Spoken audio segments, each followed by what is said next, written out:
Afternoon, everybody. Sheriff Swanson doing a second weekly briefing today. And I have indicated that today is going to be about ghost cases, predators that we have arrested both here in Genesee County and around the state of Michigan. At the end, I'm going to open up to some questions specific to what we've talked about here at this briefing. Anything beyond that, anything beyond the office of sheriff, I'll be happy to speak off camera or at a separate interview. But I know that you're busy. And I know that you have a lot going on. And it's been some time since I've come to you and talked to you about the arrests that we've made here. I'm going to identify their professions. We have a doctor. We have a caregiver. We have automotive engineers. We have technicians. We have people that are unemployed. We have people that take care of other people that have children the same age of the ones they came to have sex with. And I do that because I want to bring accountability to those that are seeking to take advantage of the vulnerable. And in this case, these are 13, 14, and 15-year-old sex stings. A victim that law enforcement plays as the decoy, and these predators that come here are held accountable, not only in this county, but across the state of Michigan. In fact, I'm going to show you a quick intro video, a video that we use, put together by one of our media friends, and it kind of gives you an idea of what the enforcement looks like, and then we're going to tell the story. So stay tuned. We're going to ask questions. We're going to answer questions. And I'm hoping that you take this information and share it to save lives.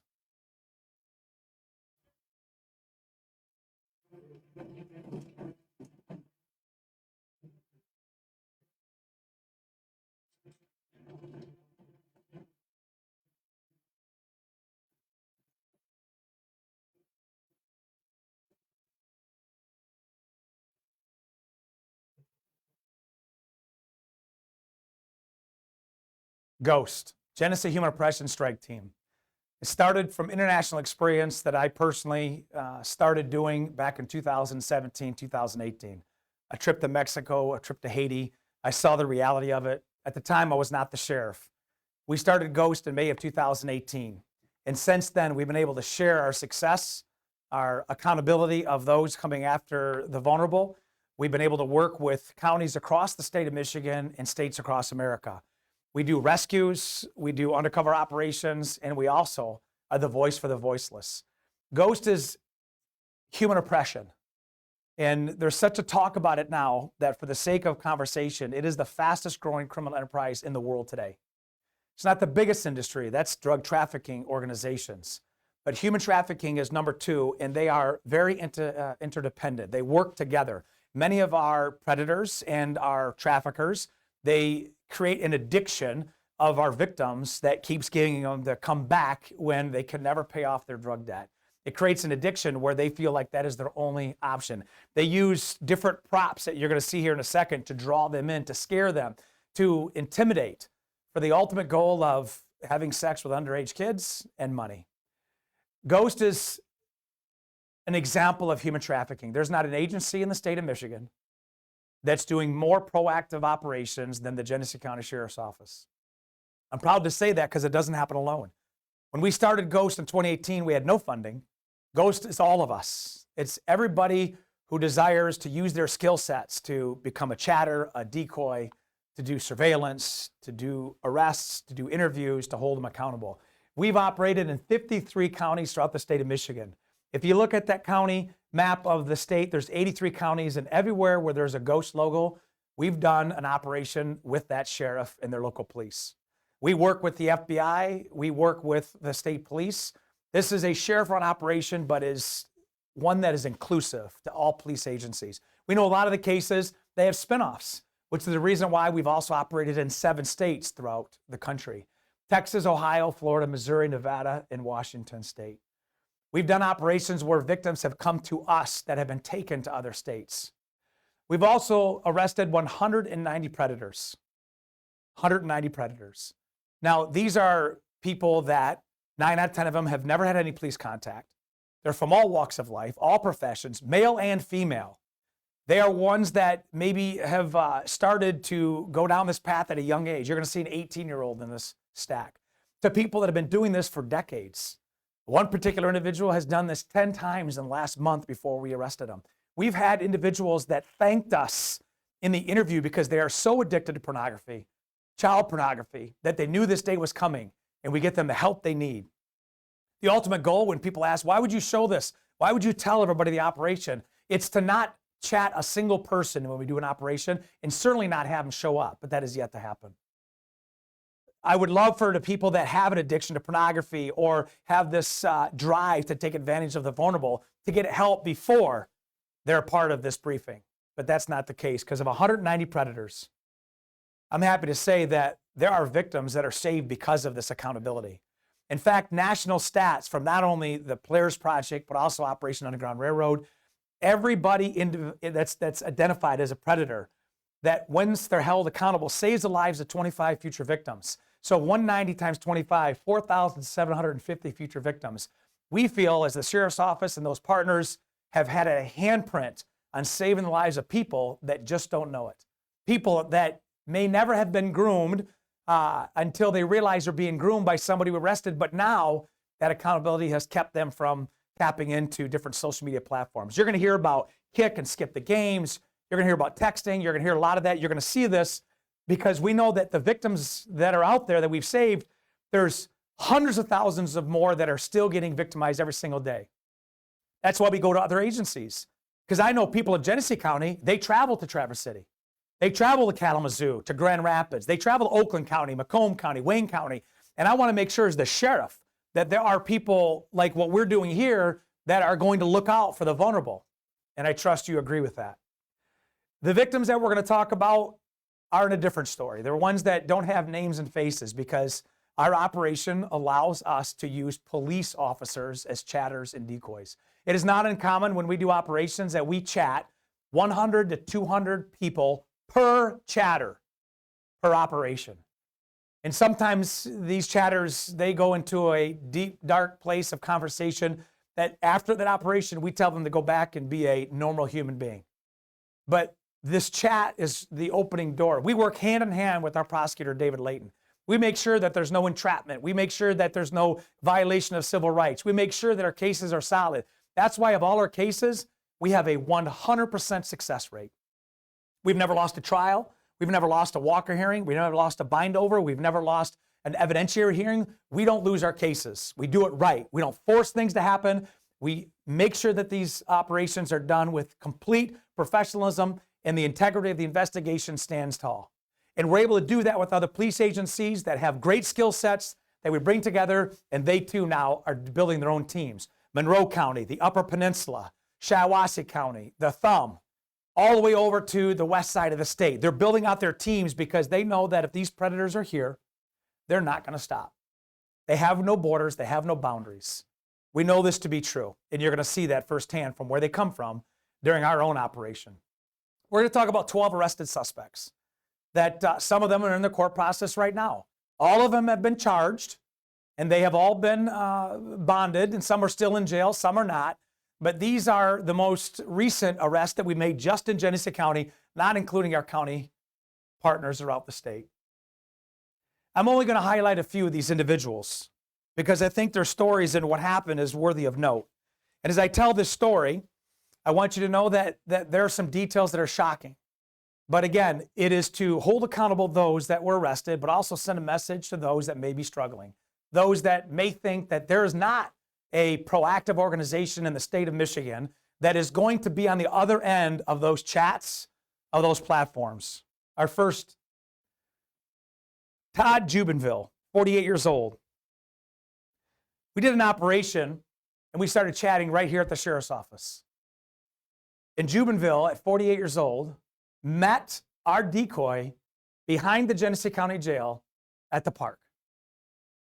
Not only that, this individual said that had it happened to his daughter, he would have killed the individual, and that he understands that his fault was so great that after being identified, that he is very remorseful. Not every one of our arrests are cold-hearted. The majority of them are so broken by the time we get them that many of them even say, thank you, I needed to be held accountable. He's a mechanic that lives in Flint. That information that we got started from a platform named Kick, K-I-K. It's a chat platform. There's hundreds of them. If you go to your kid right now and say, I want to know who you're talking to, I want to know what platform, if they use Kick, that is exactly what he used to go have sex with a 15-year-old decoy. Going back to our landscape, our second individual, and I said that many of them, again, they come from all ages. This is an 18-year-old. An 18-year-old coming after a 15-year-old. And again, this is why we work so well with the prosecutors and the defense attorneys in Genesee County, is because not everybody is a 57-year-old male or female coming to have sex with a kid or create a operation of human trafficking. Here's an example of somebody that came for a 15-year-old, not a big age gap. That's why I look at every single case individually with Prosecutor Layton, because these individuals most likely are not going to go to prison. There's going to be a plea deal. There's accountability. They're on the sex offender registry. They're untethered. They're on probation. They're in jail. Every case is different. And right now in jail, we have over 600 people in jail. The key is when we do these operations to identify, I want you to see that this 18-year-old brought that much counterfeit cash, $13,000 of counterfeit cash, and that mask. Came to our location, wore a mask with $13,000 of counterfeit cash at 18 years old. It wasn't somebody who wasn't educated. He was second in GPA of his high school. Our next individual arrested we're going to highlight is David Harris, a 42-year-old from Flint. He asked our decoy to have sex without a condom. I will tell you that some of the details I share with you are not to be crass or not to be inappropriate. It's to send a message that this is the reality of life in the world that we live in. Not just in this city or that town or this state. It's happening everywhere.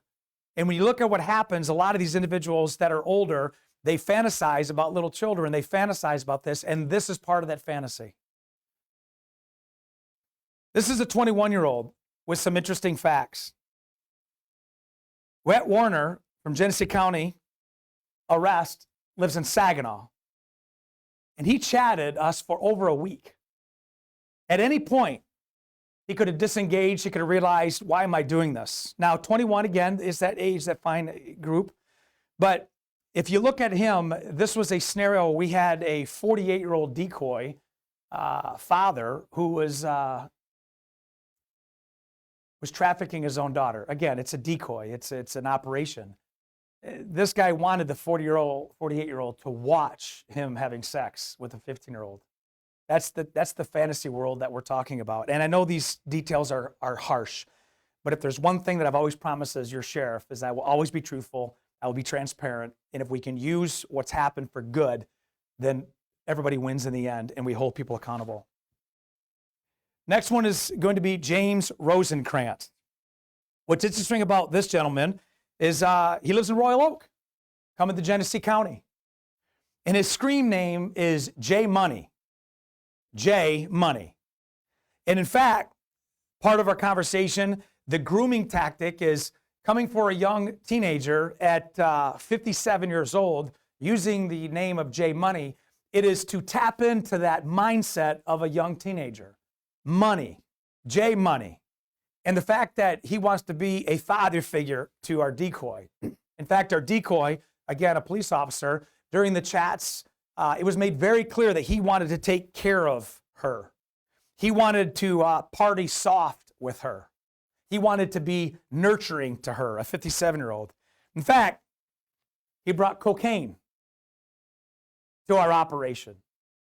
Here's a 57-year-old from another county coming to Genesee County thinking that they're going to meet a child to bring cocaine in order to get our decoy high and to carry out the assault. He works as an environmental cleaning company. The next one is from North Branch, Douglas Smith, a 54-year-old.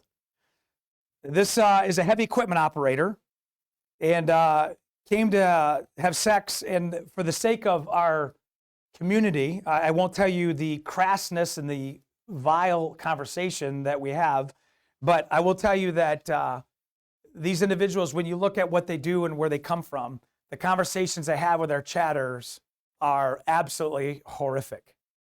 And many of these, as I said, have children and grandchildren the same age of the people they're coming to have sex with. They treat them as an asset. They treat them as a piece of property. And thank God it's a police decoy, not a real individual. That's why we do these things. But I will tell you, Douglas Smith was devious and spoke harshly. Corey Dervino, 32-year-old from Clio, works as a tire shop worker. He's got a prior case that we can't talk about because it's been off the record, but this is not his first offense. He asked for our decoy to come naked to the door. Jermaine Woods, 42-year-old from Flint, works at an auto parts store.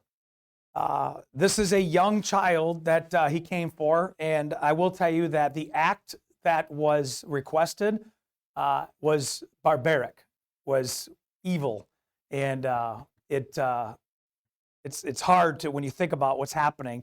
And I want people to realize that these individuals that come to these operations, again, they don't see these individuals as innocent or as sometimes even people. And the conversations that we use prove that. Jared Salvador, 25-year-old from Saginaw. It's not uncommon that our predators will do counter surveillance. And they do this because they're very used to doing this and making sure that that is not an operational sting. And he did exactly that. But what's ironic is that he parked at a local school and walked to us in our Genesee County operation from Saginaw. Travis Sanders. Travis Sanders is from Howell, Michigan, and he's the caregiver for a home. And he wanted to have unprotected sex with our decoy. I think it's important to realize, again, as I said, not to be redundant, is if you see a trend, the majority of the individuals we arrested are not even from this county. And they come from all sorts of places. And when you look at the operations that we've done in other counties, I just did one with Presque Isle, which is way up on the top of the Mitt in Rogers City. They have 10,000 people in the whole county. Genesee County, for example, has 410,000. And we had 2 people under arrest within the first 3 hours. One came from Gaylord, Otsego County, and the other one came from Grand Traverse County. And I'm going to say Grand Traverse because the end of this briefing, you're going to be told a story that really kind of sums everything all up involving our friends in Traverse City. Logan Lawyer, L-O-Y-E-R, 21-year-old from Saginaw. He'd been with people 5 to 10 times that month alone. 5 to 10 times, real people. I don't know the age, but I will tell you they're people that are vulnerable. I can't imagine otherwise. Came for a teenager and was arrested. This next individual that's represented by the Manley firm, Mike Manley, I will tell you that when we do these cases, as much emotion is conjured up by telling these stories, we have to follow the system. And the system doesn't always get what we want, and everybody has a story, and everybody has a background. And this is Dr. G.H.O.S.T from Saginaw. He's a family practitioner that in our operation, which is done in Montrose, he had seen 18 patients that day while he's chatting with us. He'd sent pictures of himself. Not to get into the case facts that is still being adjudicated. Of course, he's on bond. This is a case where this office and Prosecutor Layton work with the defense firm. In this case, as an example, it's the Manley firm. And we try to find out what is the best solution. As I mentioned, every case is done individual. Some cases have more horrific facts than others. There's always a story behind the story. Many times these people, as I said, are begging for help. Many times they have their own addictions, and you can have a number of outcomes. It could be prison, it could be jail, it could be tether, it could be probation, it could be mental health care, it could be addiction care. There's a lot of things. The key is we've identified who these individuals were. And this doctor who saw 18 people from a family practice drove from Saginaw to Genesee County and was arrested by G.H.O.S.T. So it's professionals. It's all walks of life. It's all people from different spots. But I want to end with this story, then I'll open up for some questions. You may have seen that we've done operations in counties throughout the state, including Kalamazoo, Sheriff Fuller. Kalamazoo is a large county, not as large as Genesee. They are very good at what they do. And we did an operation, and we arrested this guy, Abraham Honke. He arrested on April the 13th, 2022. Now you say, Sheriff, that's over a year ago. You are correct. He was charged with using a computer to commit a crime and accosting a child for immoral purposes. He was a Western Michigan University police officer. And when we worked with Kalamazoo Sheriff's Office, we started chatting with this individual. He was working on duty and even acknowledged in the chat that he could get in trouble, that he is a police officer. And at the end of the operation, with the team exhausted, chatting hundreds of people, he continued communicating with the team, G.H.O.S.T and Kalamazoo undercover ops, and re-upped the conversation at 5:30 in the morning. I talked to Sheriff Fuller because the next day he said, you won't believe this guy keeps talking. And they ended up making a time to meet 11 o'clock at a speedway after work, and he was arrested. But that's not the end of the story, because he actually pled guilty to those charges. And that was in November of 2022. He was arrested April 22, and in November he pled guilty. Unbeknownst to us, that didn't stop his behavior, because within 1 week, he posted 3 child pornography videos that were picked up by the FBI in Florida. And when they saw these videos downloaded, which is the intent part of it, they tracked it back over several months and search warrants to the IP address of the same subject that was arrested in Kalamazoo, that now is posting child pornography online, moving from Kalamazoo to Grand Traverse County in Traverse City, living with his mother.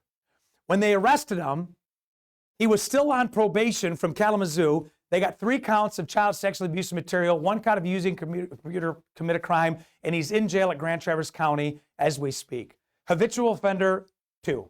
Why is that important? I was just in Traverse City 2 weeks ago. I mean, I have family. My own family has businesses in Traverse City. So when I say these cases have no boundaries, no borders, no barriers, this is a living, proving example. And it hurts me that he was in a profession that those behind camera and those watching right now, whether you're retired or active or you want to go into law enforcement, we are there to protect people, not to be one of the people that is harming our young. But when we find them, we will hold them accountable. At Western Michigan University, they handled it perfect. They saw the need, they saw the response, and they worked with the sheriff, and they did that well. I've arrested my own people from this place. There's nobody that's immune.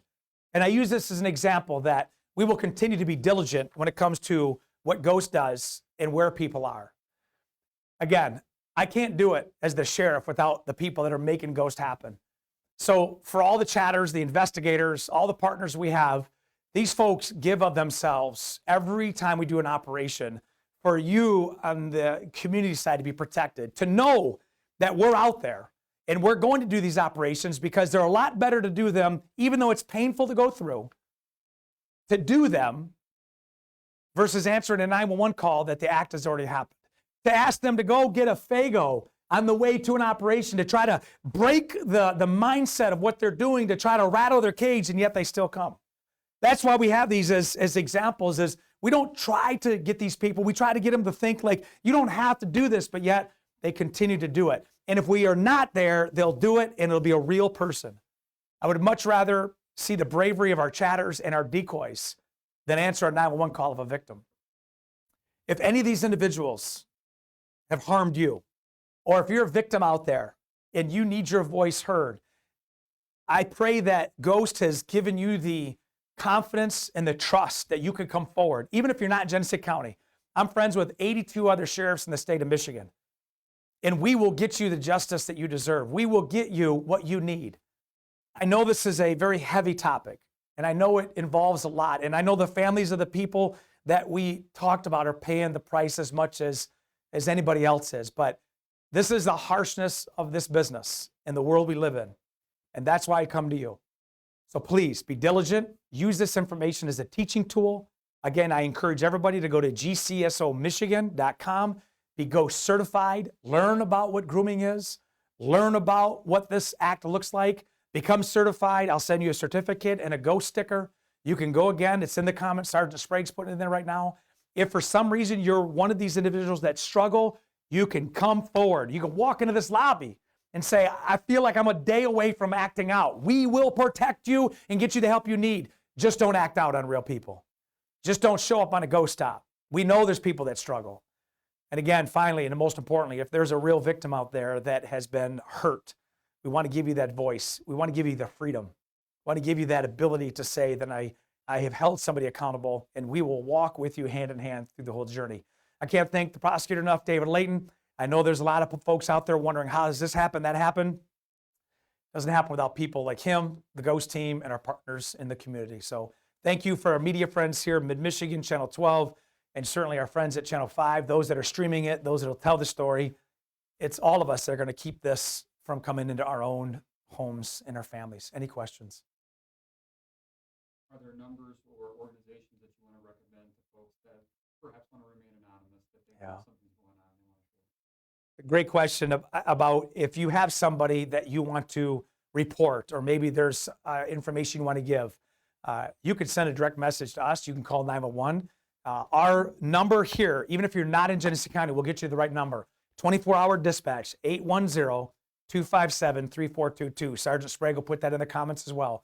810-257-3422. Again, it's scary to come forward, especially if maybe this is an old case. Even if it's an old case, there's no statute of limitations when it comes to criminal sexual conduct, that you have a right to be heard. We've seen that when it comes to the Larry Nassar case or the Sandusky case or the Catholic Church cases or what's seen in different universities. I mean, these predators will put themselves in positions to be around those they want to seek as prey. But you have a voice. Thank you. I just want to say again, thank you for always trusting this office, G.H.O.S.T, and I pray that this information helps, protects, serves people, and ultimately brings the community together when they're hurt. I'll see you next time.